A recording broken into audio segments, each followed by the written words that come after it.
Esto es Cabildeo Digital.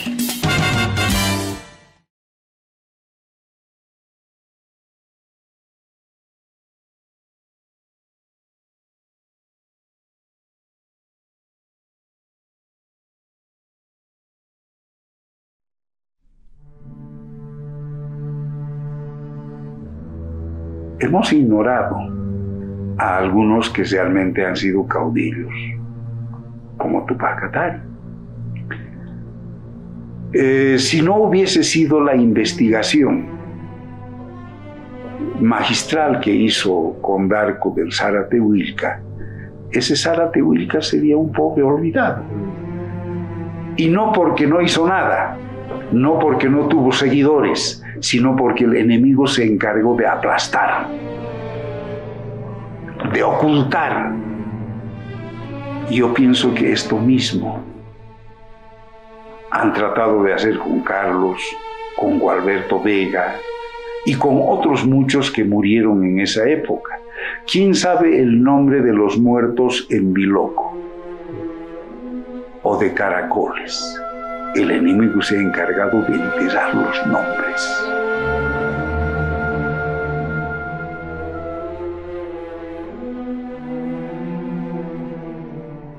Porque son demasiado quemantes, calientes.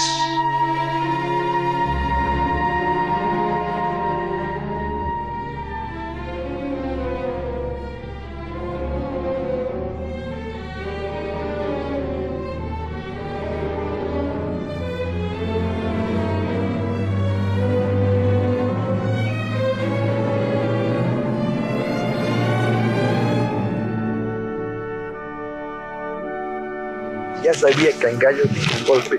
Como era militar, aunque estaba al lado de baja, dijo, ya no podemos parar.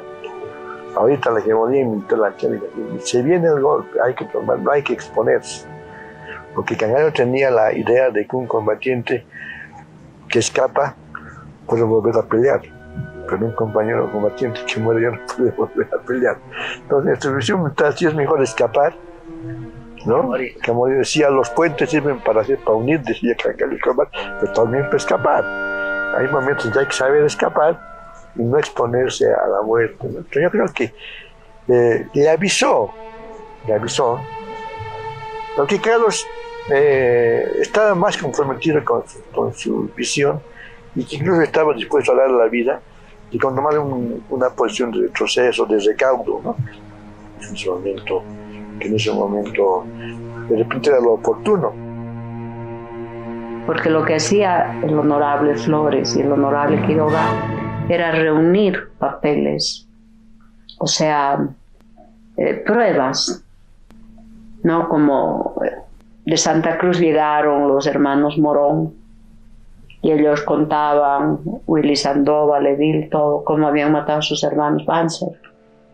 Después había una familia Suárez también del Beni, que como en la propia finca los habían acribillado,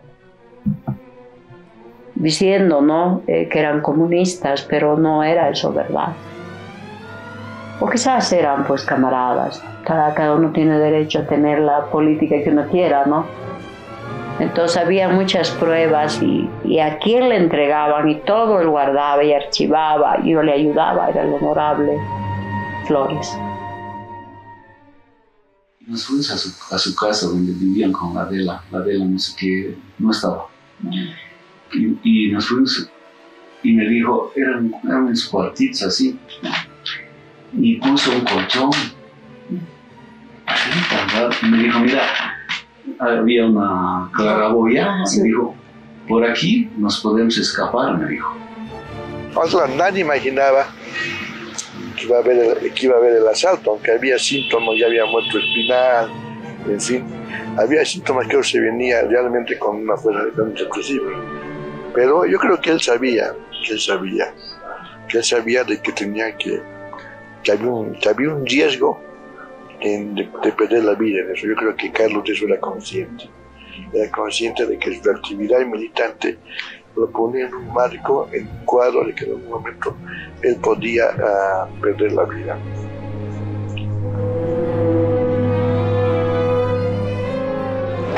Pero ¿Por qué lo hizo?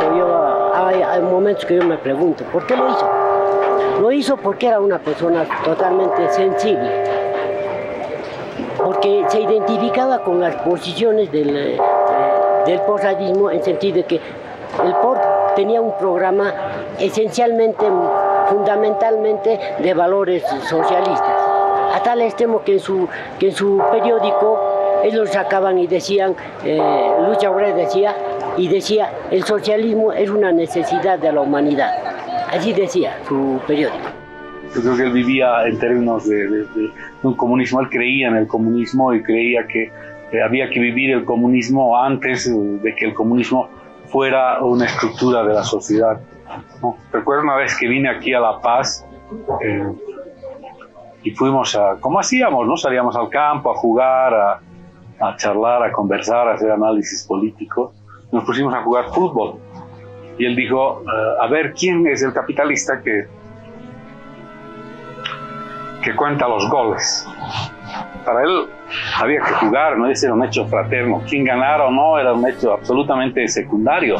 Eso no importaba. Y ese era el Carlos, ¿no? Era capaz de pensar más allí de los egoísmos.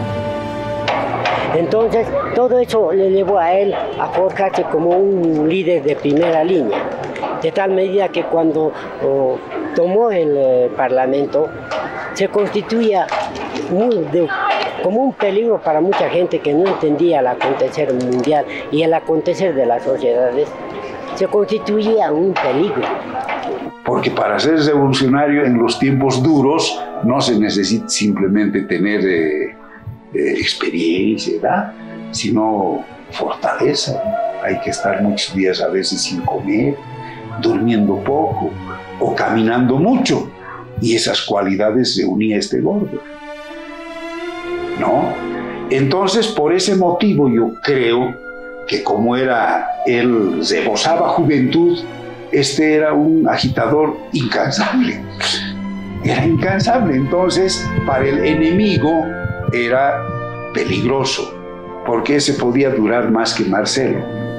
Marcelo tenía 50. Es uno de los políticos más brillantes que ha tenido nuestra historia, ¿no? Pero estos enemigos también veían eso. Este va a durar más. Hay que deshacerlos. Y nos convocaron a una reunión de ayudantes a Sucre justo el 17 de julio. Y yo el 16 hablaba por teléfono y hemos quedado en hablar al día siguiente con Carlos. Y me he quedado así.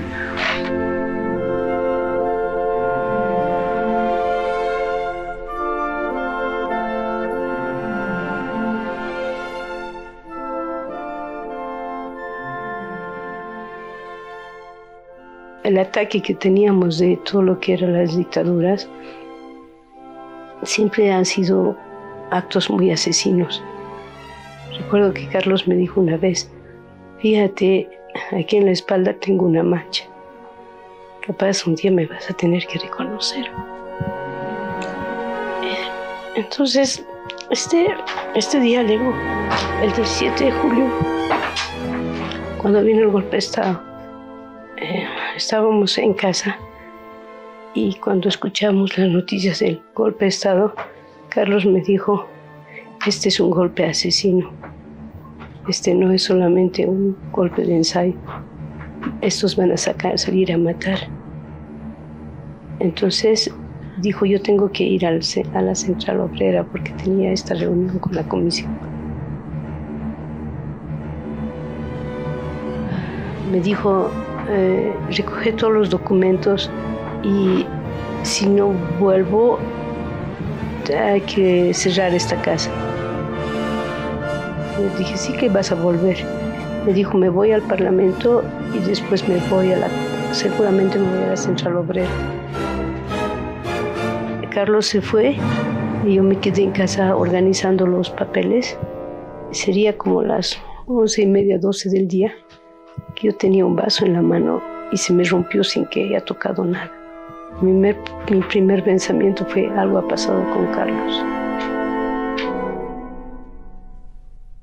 Lechín convoca a la reunión del CONADE el 17 de julio ya habíamos tenido muchos antecedentes en ese momento respecto de que venía el golpe. Llegaron a la comisión, como siempre, el honorable Flores, puntual, y de ahí 5 minutos más tarde el honorable Quiroga. Y se fueron, o sea, yo les entregué todos sus documentos para que lleven a la COP. Y se fueron ellos a las 9:30, porque a las 10 en punto empezaba la reunión. Yo me quedé en la comisión, porque me dijeron que claro que era mi obligación como secretaria, tenía que quedarme a esperarlos, ¿no? Se reúne el CONADE y declara la huelga general indefinida, termina la reunión y bajamos hacia el Prado, que es el lugar donde está ubicada en la ciudad la sede de la COP, y en eso llegó la Televisión Nacional de Bolivia. Termina la conferencia de prensa y llegó Canal 7. Y ahí hablamos entre los que quedábamos, porque unos se fueron no porque no querían combatir, no, sino porque ya había concluido la conferencia de prensa y llamado a la resistencia al golpe, y cada quien pues, a su trinchera, a su lugar de lucha. Bueno, entre los que nos miramos, sí, hay que repetir la conferencia de prensa. ¿Ah? Y pidió a todos los presentes de la reunión volver a subir a la sede para anunciar la huelga general indefinida a Canal 7, que tenía una difusión nacional. Y un hecho muy significativo e importante, son conocidas las personas que retornamos, pero yo creo que en este caso hay que resaltar que Carlos, ¿no?, también retornó y subió y participó con nosotros en este segundo acto de llamado a la resistencia al golpe. ¿Ah? Entonces, si era un combatiente que estuvo ahí, etcétera, podía haber seguido, pero siento que él tuvo una responsabilidad de estar con nosotros, y hay pues la foto que testimonia su presencia en ese momento crucial, que ya será el asalto. ¿Ah? Mira qué detalle que me hacía notar este señor Sarabia. Me dice, él era guardaespaldas, ¿no?, de Antonio Pereira. Entonces el día del golpe, ellos estaban en el periódico aquí. Entonces temprano dicen, vámonos. Sale y Antonio le dice, tú anda, date una vuelta por la COP, a ver qué está pasando. Entonces, él va, al entrar a la COP lo reconoce al killer, al famoso, ¿no? Sí. Felipe Molina, que estaba parado en la puerta con otros 2 tipos. Entonces él entra corriendo y va a la sala, a la oficina de prensa de la COP para decir, hermano, son... Y le dice, no, los tipos le dicen, hay golpe, hermano, subamos corriendo. Y dice, allá afuera están los tipos. Cuando llegan al último piso para tratar de alertar de que hay tiras, comienza la balacera. Comienzan a disparar las metralletas desde la calle los paramilitares. Ametrallan las ventanas y las balas llegan al techo. En ese momento nosotros nos echamos al suelo. Entonces él se mete se van hacia un costado, y ahí estaba Marcelo, y estaba, bueno, todos se meten ahí amontonados. Y alguien empieza a decir, ¿qué hacemos? Anunciando a los paramilitares que habían aparecido con las metralletas en mano, que no estábamos armados y que íbamos a descender de forma pacífica. En ese momento los agentes de paramilitares dicen, empiecen a bajar, bajen rápido con las manos en la nuca, vista al mar. Vista al mar en la jerga, no sé si militar, pero sí paramilitar, quería decir con vista al piso. De manera que comenzamos a descender. Grita alguien, ¿no? ¿Quién es Marcelo Quiroga? Primero a escuchar que los paramilitares dicen, aquí está el Quiroga, carajo, aquí está el Quiroga. Se referían al líder del Partido Socialista, Marcelo Quiroga. Los retiran de la fila de los que estábamos detenidos, y Marcelo se deshace de los agentes y se vuelve a meter a la fila. Eso yo lo pude ver porque veía hacia abajo desde arriba, si me entienden. A ese momento, las cosas estaban clarísimas, ¿no? Todos empiezan a salir más o menos como podían. Por ejemplo, Oscar Eid agarra muy hábilmente, primerito sale por el... Yo estaba detrás de Marcelo junto a otros, como Cayetano, le dije, Vázquez, Michel, ¿no? Y hemos pasado por sobre ellos. Él baja por delante, ¿no? Agachados. En ese momento estaba Carlos delante mío. Él bajaba delante mío y comenzamos a bajar a toda velocidad, a toda la velocidad que se podía. Todos eran sacados con las manos en la nuca y a golpes de la Central Obrera Boliviana. Afuera esperaban las ambulancias. Incluso al salir, yo veo una ambulancia a la que estaban subiendo a dirigentes. Y, claro, cuando Oscar está ya en la fuerte calle, al finalizar las gradas, comienzan los disparos, los tiras mismos se ponen nerviosos. Entonces los primeros 5 o 6 que salen a la calle se entran al edificio en vez de entrar a la ambulancia. Entonces instintivamente yo veo en el edificio venido una puertita, una ventana, a la entrada de esas metálicas, y corro ahí y me escapo. Y hay una ráfaga de metralleta que lanza. En ese momento uno de los agentes, de los paramilitares dice, este me lo tiro yo, carajo. Y le da una ráfaga de metralla a Marcelo y Marcelo cae después del primer piso, cae en las gradas que iban hacia la calle y luego terminaban en otra gradería que salía al Prado. Marcelo cae y seguimos bajando. Lo hiere. Él cae en las gradas de la Central Obrera Boliviana y ninguno de los otros compañeros no pudo asistir o ver qué les estaba ocurriendo al compañero Marcelo, ni al compañero Carlos Flores, ni a Gualberto Vega. Yo debo decir que no tenía ningún interés de mirar la cara a los paramilitares porque había el temor de que nos disparen a nosotros, si es que les mirábamos el rostro. Estaban drogados y estaban con un marcado aliento alcohólico. Entonces, en aras de preservar la vida, lo que hacíamos todos, creo que todos, era mirar hacia el piso y no levantar la cabeza.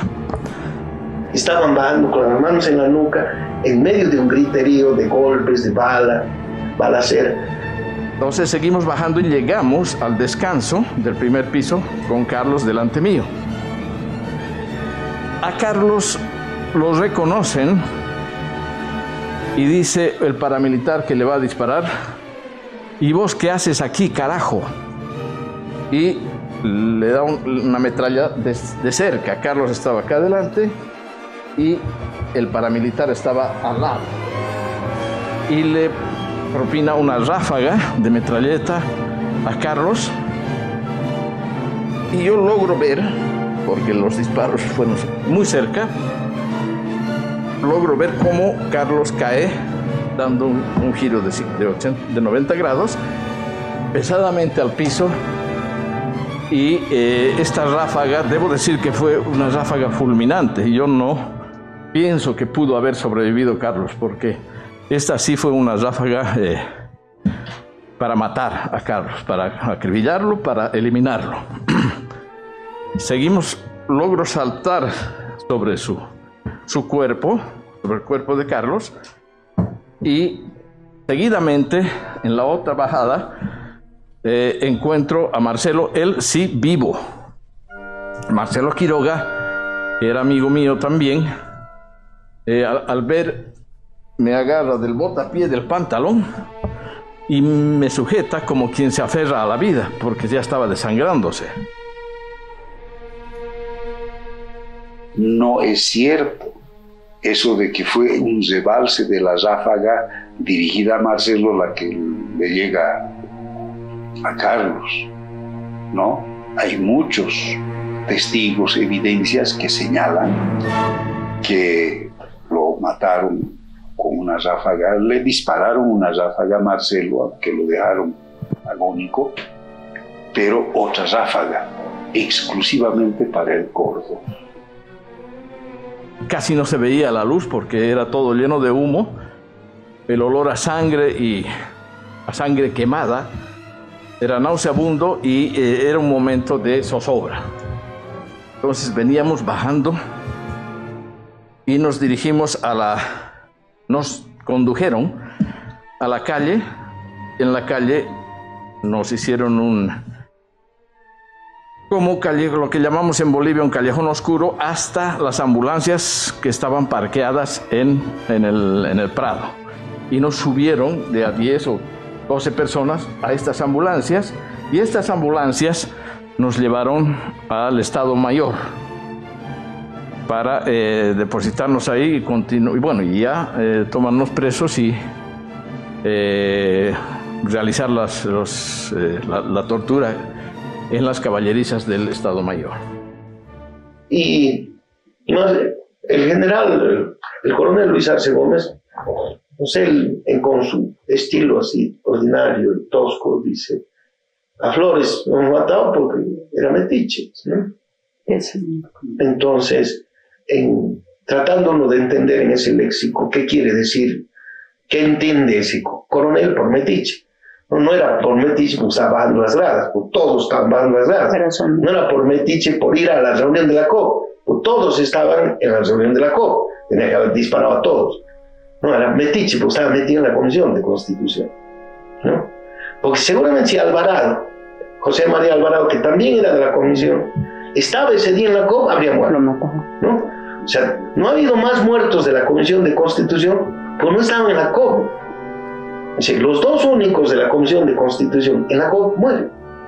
Los ajusticiaron a Marcelo en una ráfaga, en un momento, y a Carlos en otro momento. No fue, y esto debo decirlo con mucha claridad, un disparo fortuito el que mató a Carlos. Fue que lo reconocieron y que le dispararon a Carlos.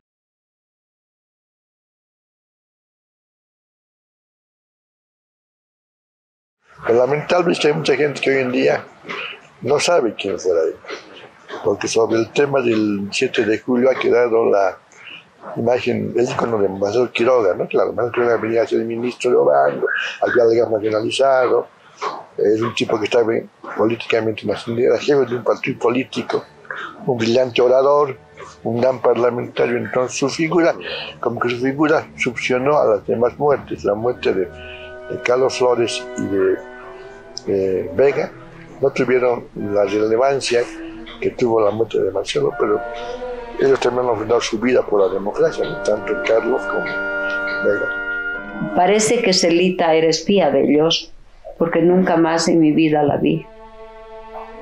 Parece que ella avisó también de la reunión, porque yo le confirmé a los honorables, les digo, 10 en punto empieza la reunión en la COP. Honorable, aquí está de usted, le entregué al honorable Flores, al honorable Quiroga sus papeles. Entonces el golpe tenía por objetivo, en primer lugar, detener el juicio y hacer desaparecer los papeles. En el camino, si era necesario, estaban dispuestos a hacerlo, y lo han hecho, hacer desaparecer los diputados responsables, ¿no? Que los agentes paramilitares tenían una intención, y que era eliminar físicamente a todos aquellos que habían sido involucrados en el juicio de responsabilidades a Banzer Suárez. En el caso de Killer Molina, Roilán Molina, estuvo 5 años a cargo de la seguridad de la primera dama. En el caso de Pizarro, estuvo durante 7 años a cargo de la seguridad de Banzer. En la COP, los únicos fallecidos son precisamente los 2 diputados que impulsaban el juicio. No puede ser para nada casualidad la muerte de ninguno de los 2. Un hombre del PC, el negro José, escribió sus memorias y le puso un nombre, parece chistoso: pan comido. ¿Y a qué se debe el pan comido? A que él le dan una tarea: sacar a los sobrevivientes de la guerrilla del Che hasta Chile, ¿no? vas a poder negro, pero como no, pues eso es pan comido. Es decir, jugarse la vida para ellos era pan comido. Y en este caso, para este gordo, para Carlos, era pan comido. Pan comido. Entonces, para él perder la vida por el país, por su clase, por su partido, por el futuro del país, era pan comido. Entonces, carajo, ¿no? Que cuesta, pero así nomás, pues, así nomás ha costado todo. Pero bueno. Pero realmente el Carlos tenía mucho que dar. Tenía visión. Ella tiene 27 años. El Carlos tenía la edad de ella, ¿no? Cuando lo matan. O sea, él podía haber dado muchísimo. No, por eso es que te da bronca, por esa inmolación.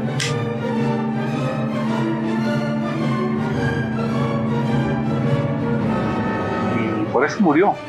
Yo creo que él murió defendiendo al Marcelo Quiroga, y no necesita que nadie me lo diga. Estoy absolutamente seguro que fue así.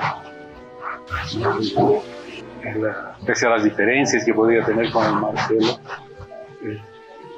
veía en él un hombre en ese momento en complicaciones, en dificultades, un otro revolucionario, y él estaba ahí para colaborarlo, para ayudarle y para dar su vida.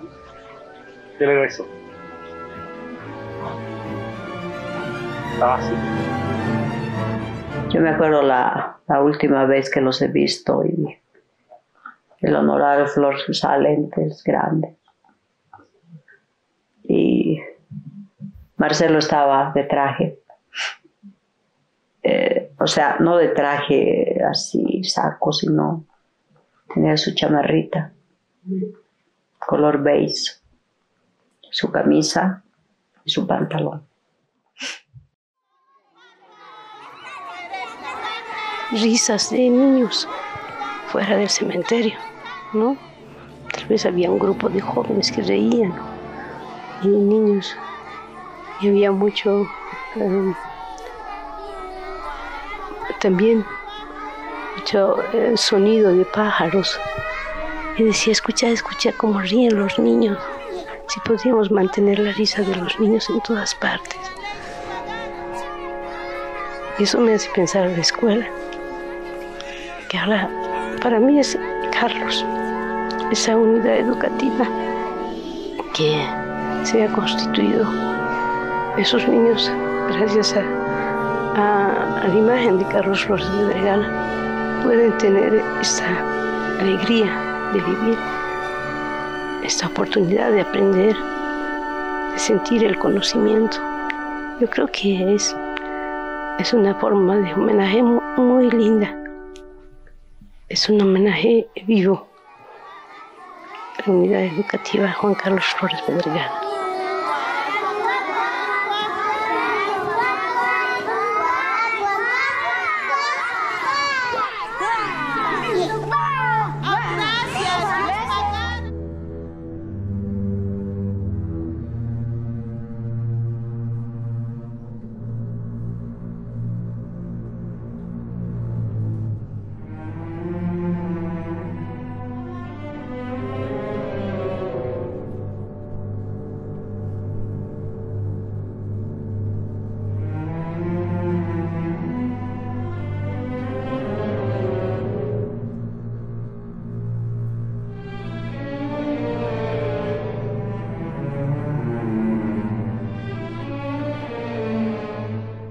Admito con veracidad que evidentemente nuestras posibilidades son menores que las de los candidatos Paz Extensoro y Siles Suazo. Sin embargo, nuestra meta no es entrar en una competencia de número de votos acá, sino más bien en la búsqueda de una línea de consecuencia y lealtad con los intereses obreros y populares. Si ello es comprendido por la clase trabajadora y creemos que comienza a ser comprendido, estamos profundamente satisfechos. Doctor Quiroga, en esencia, ¿cuál es el cambio socioeconómico que necesita Bolivia? Pasar de un sistema capitalista dependiente, como es el que hace víctima al país y a la clase trabajadora, a un sistema socialista.